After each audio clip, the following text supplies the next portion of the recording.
Hey, you beautiful souls. Welcome to the No Place Like Home podcast. It's your host, Mishell Latour. I am a transformational coach and energy healer.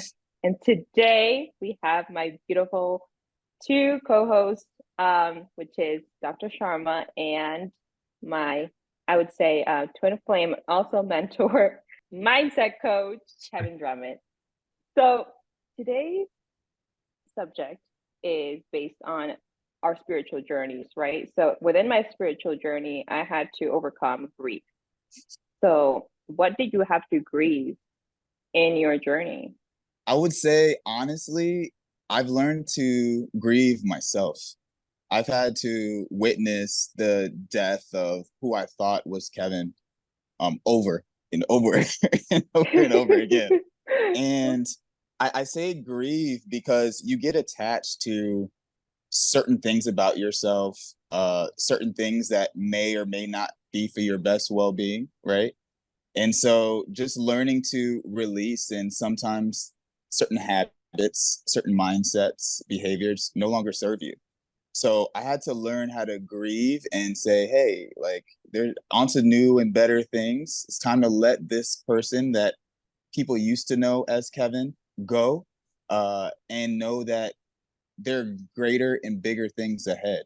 So grieving myself, and then also just grieving all the things that no longer served me, and being okay with that and not feeling guilty about that, especially when it comes to family.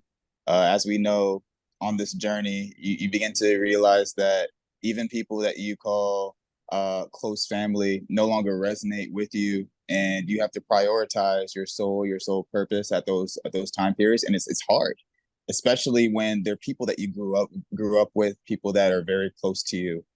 So I would say those would be like my top two: grieving myself, prior versions of myself, as well as those relationships with close family and friends. I feel like we assume that grieving just means when you lose somebody from your life, like as if it's only associated with a death, whether it's the death of a loved one. But oftentimes grieving can just be as simple as getting, if you're in a marriage or getting a divorce, if you're transitioning from one job to another, just getting older, right? And so Yeah.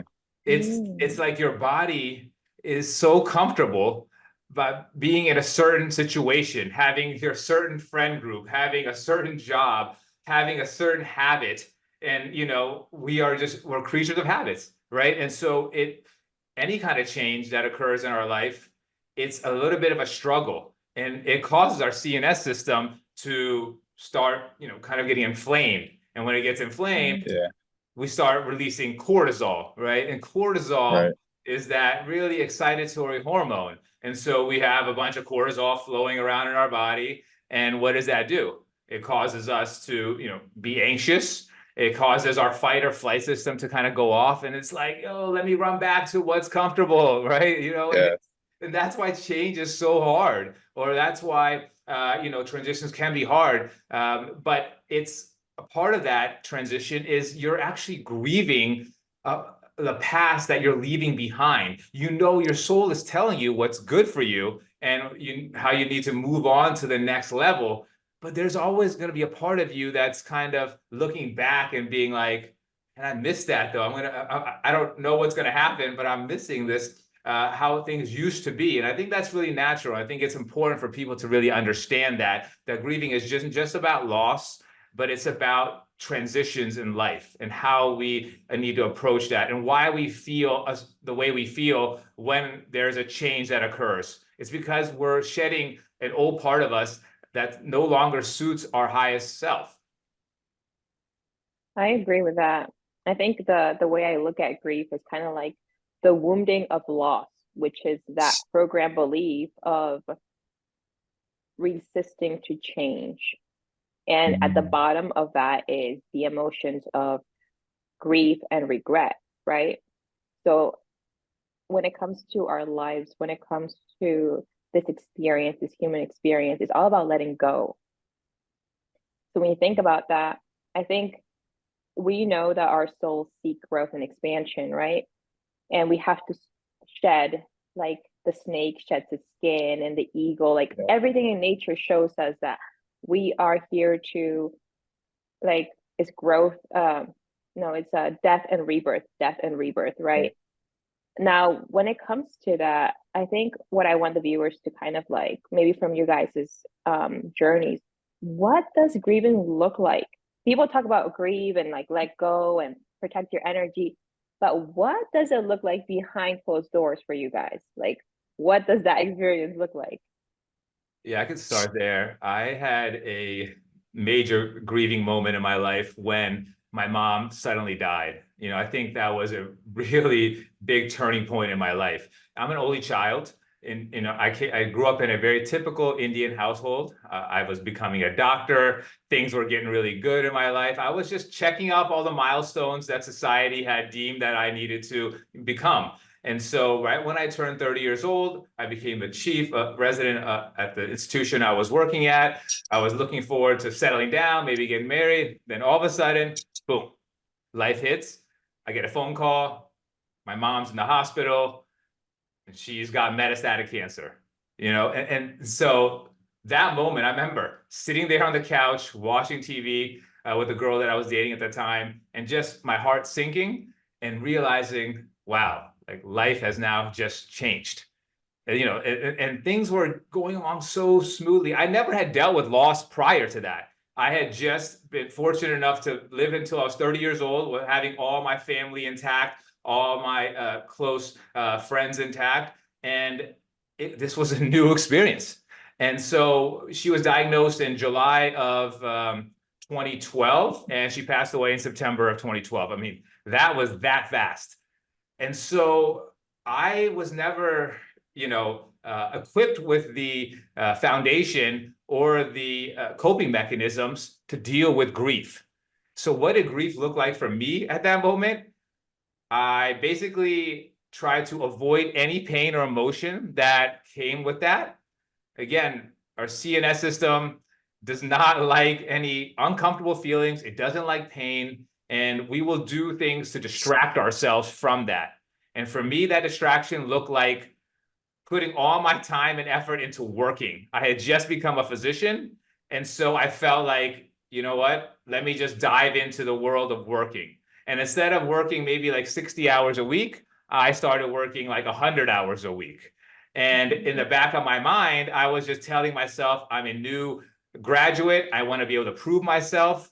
I want to be able to see more patients so that I get the experience to become a better physician. But I think deep down inside, I was clearly escaping all the tough emotions that were coming up from my mom's sudden death. And so I was in denial. There's a system called the Kubler-Ross system of grief. And, that there's an acronym called DABDA, which is denial, anger, bargaining, depression, and then acceptance. For the next 10 years, I was in a loop of just being in denial, anger, and bargaining with some mild depression. And I just never sat down to fully process that grief of my mom's passing away. On top of that, my dad became sick because of the loss. So it was a lot for me to handle all at that same time. And the way I wanted to handle it was to not handle it.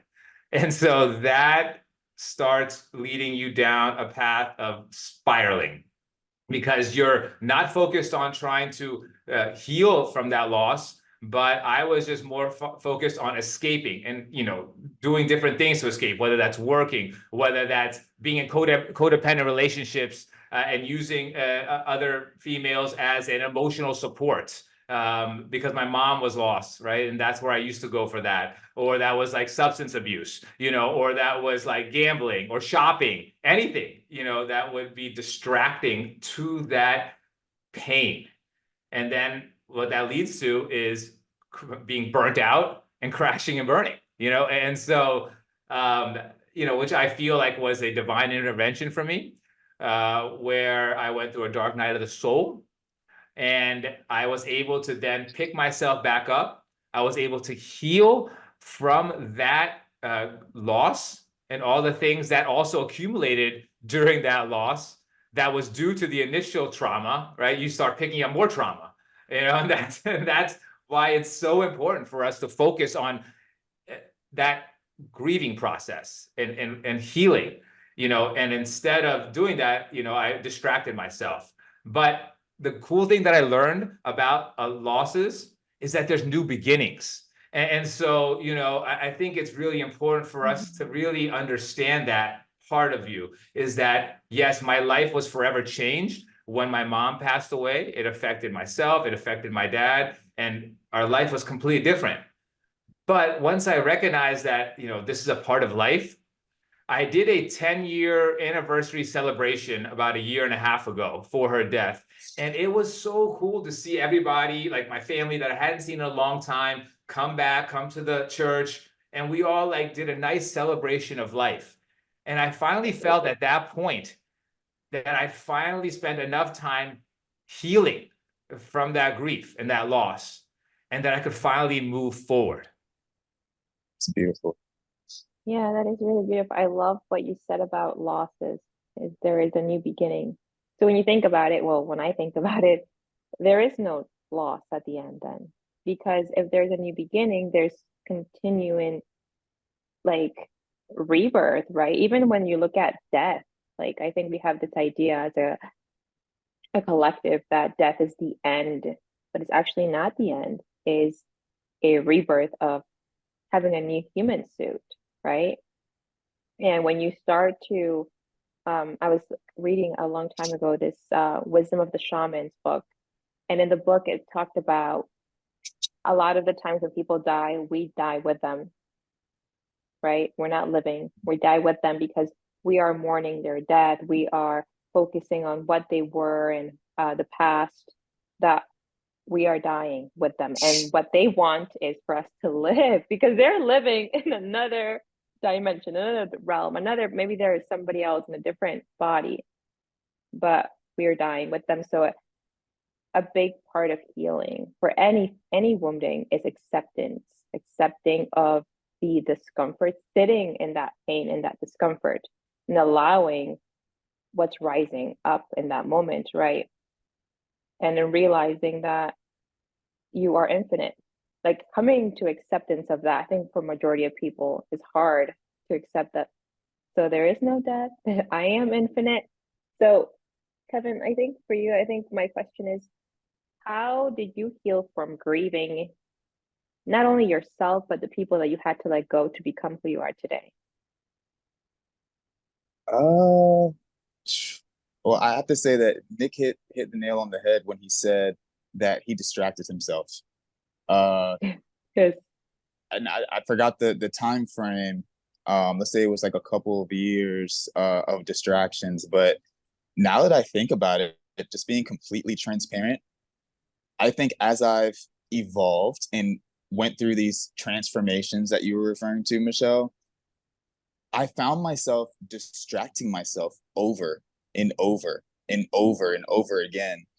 For me personally, and shout out to Jamaica. You guys know that I'm Jamaican. Both my parents, my whole entire family born there, right? Jamaican men are known for their womanizing ways and just focusing on women for the majority of their lives, to their late 70s, 80s, 90s, right? A lot of people don't change. They don't, focus on their soul journey, their purpose. They're just focused on women. So that's what I did. Anytime I went through a change or a transformation in my life, I found myself refocusing on women to distract myself. And I did that over and over and over and over again. And I didn't realize at the time what was going on. It was because I was in pain and I was trying to avoid that pain. I was trying to avoid that feeling of loss. I was also trying to avoid the feeling of abandonment. I dealt with that a lot. And I did the same thing that you called an emotional crutch, Nick. I didn't want to deal with the emotions myself, so therefore I put my energy into someone else to have that crutch. And because I had those crutches, I never went through the necessary healing and introspection that I needed to develop. And just recently, in the last 4 years, I started doing the deep work. I stopped distracting myself. I stopped, focusing on multiple women, and it was multiple. And I just started focusing on what needed to be done to continue evolving, to continue transforming, and to become the greatest version of myself. And that came with taking the distractions away, doing the deep work. And what did it look like behind closed doors? Lots and lots of crying, lots of journaling. I have like maybe 8 or 9 filled notebooks from the Dollar Tree.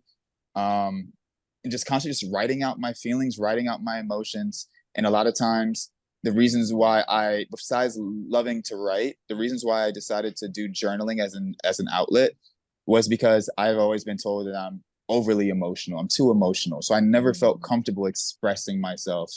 I was always told as a child, I still remember to this day, what are you crying for? You want me to give you something to cry about?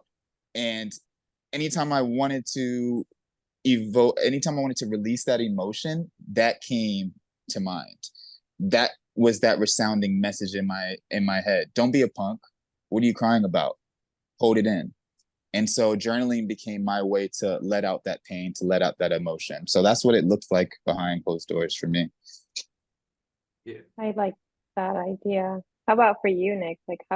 I think my question for you is, as you know, when it comes to emotions, their energy, and it manifests in the body through inflammation, through digestive issues, through insomnia, through stress. Now, if you know that this gets stored in the body, whether it was meditation or breath work, what did you do to release that energy from your body? How were you able to heal? Because healing is not just mindset work, it's like body involved. How were you able to, what did you implement in your journey? So I think, the first thing we must do is to surrender, to accept what has gone on. And then, that becomes a very powerful tool, like you had mentioned. And then I realized that it's not that we have to tackle all of our emotions all at once. There's a really good technique called pendulation, where it's like you spend a little bit of time working on your emotions. And the way I worked on those emotions were journaling, like Kevin said, because I also grew up in a house where emotions weren't talked about. And so I always felt that I needed to be tough and hold those emotions in. And so journaling was a great release for me. And then I worked on doing meditation, breath work, 10 minutes a day. That was pivotal in helping me get clear my mind and my thoughts and be in more control of the emotions and thoughts that were coming to my brain. And then the other important thing for me was exercise. I can't tell you how important it is to move, especially when you're going through a transition, especially when you're going through a grieving process. Because you know what physical exercise does? It relieves these beautiful hormones called endorphins. And those endorphins make you feel so good, right? So we have the capability to heal ourselves. And our bodies are just so beautiful in that sense that, they have hormones to help heal you. And so those are some of the main things that I tapped into. And then it was resources, reaching out for support, whether that's talk therapy and going to my therapist, or whether that's friends. And so what I want people to understand is that we don't have to just tackle it all at one time. Grieving is different for each human. And it's not like there's a set time limit for that. It doesn't have to be 6 months. It doesn't have to be a year. Mine took 10 years, to fully digest and get over. And each human has a different brain. And so we process things differently. And so it's important for us to understand that it's okay if it's taking you longer than other people to process grief. You're not meant to process grief that long, for that short of a time.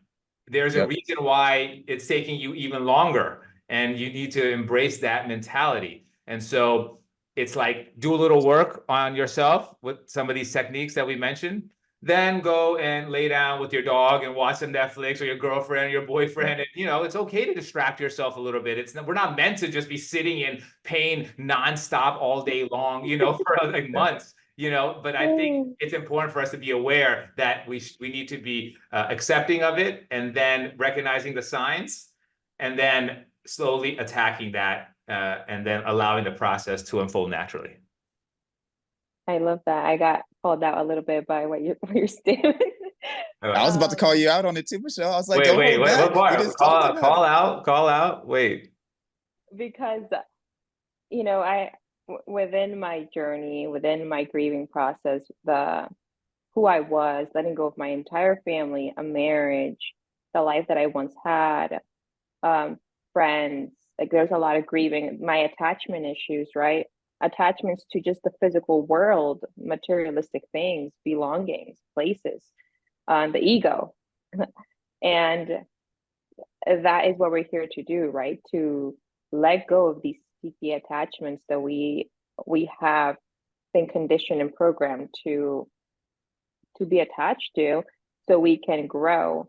And what you said that I felt called out by was that you're not just meant to sit there in discomfort and pain. And I think for me, because the pain that I had was so unbearable, that I was alone, and I felt like it was divine intervention, because everything was just in alignment. And I was just like, all right, I'm just going to sit here in this darkness in my basement and feel and cry and release.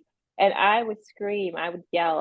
I did a lot of breath work techniques that I would do it for like an hour, 30 minutes, just screaming, yelling, shaking, because I'm not just only grieving, and I'm not only processing my trauma, but like generational trauma, grieving from like, generations and generations. And I think the hardest one for me, and still is something that I'm processing, is grieving my parents. Even though they're alive, it's hard to process. Like, they're gone, like physically they were gone, like it would be easier, but I feel like it's harder for me personally to know that they're there, but I can't have them in my life because we're just two different paths, and I trigger my parents a lot. So out of respect for them and out of respect for my space, my energy, and me being authentic, because I'm not going to mold and change for anybody, that was a hard one. So recently in my journey, I'm being asked to sit back, receive, and relax, rather than you constantly need to feel, you constantly need to process, do everything all right now, go, go, go, go, go. So yeah, I'm just like, oh, okay, well, that's a confirmation from Nick. So yeah. That's really well said. It's important to let that out. It's important to let that out. And Nick, you're just so marvelous in so many ways, both of you. But you said something that was very crucial, and that's extending grace to ourselves and doing things in bite-sized pieces. And it's easy to say, don't compare yourself to others. I say that all the time. I say it to my kids all the time. But naturally, we do that. Like, we see what's happening around us with people that we grew up with. We see the things that they're doing, the families that they're having, the, accomplishments that they're having. And we begin to compare ourselves and look at what we've done to date. And like you said, everything doesn't have to be done at once. We have this society now where we need instant gratification, success overnight. Nothing happens overnight. Healing doesn't happen overnight. Mm-hmm. And I love the fact that you said, Nick, that, years, took you years, right? Me thinking about it now, like the last 4 years have been really crucial for me becoming the greatest version of myself, but I'm still in my healing journey. And I've been in my healing journey, I feel like, since a very young, tender age. And I need to give myself grace for that and realize, like, look, you have trauma that goes back to when you were not even 1 year old. So how do you expect to have this transformational healing in one day? You can have a lot done in one day, but it has to be bite-sized pieces. And I think that's a message that can help everyone. Yes, healing is, there's no destination. We are here in the process of letting go. We are here to heal and work on ourselves and let go of attachments. So I think to reprogram this belief, resistant to change, is this too shall pass, right? And to be grateful for the present moment right now. Like, I think one big shift for me is that I live every single day as day one. that I don't think about yesterday or tomorrow. And the greatest version of me is who I decide to be today, because today builds my future, not who I was yesterday and who I'm going to be tomorrow. So that big shift of really being present in the present moment, understanding that everyone that I meet, like you guys are my soul family. And it's crazy how the universe goes, how the universe works, because I had to let go of so much to meet people that I can just shine my light on, or shine my light and just be seen for who I am and who I always felt I was since I was little. And my family couldn't see that, and that is okay. But it's beautiful when you get there that this process of letting go comes with a beautiful gift. Even though this gift comes in a package of pain, there is what you desire the most outside of that pain, right? So Yeah. this is to conclude today's podcast. Thank you guys for listening, and tune in to the next episode.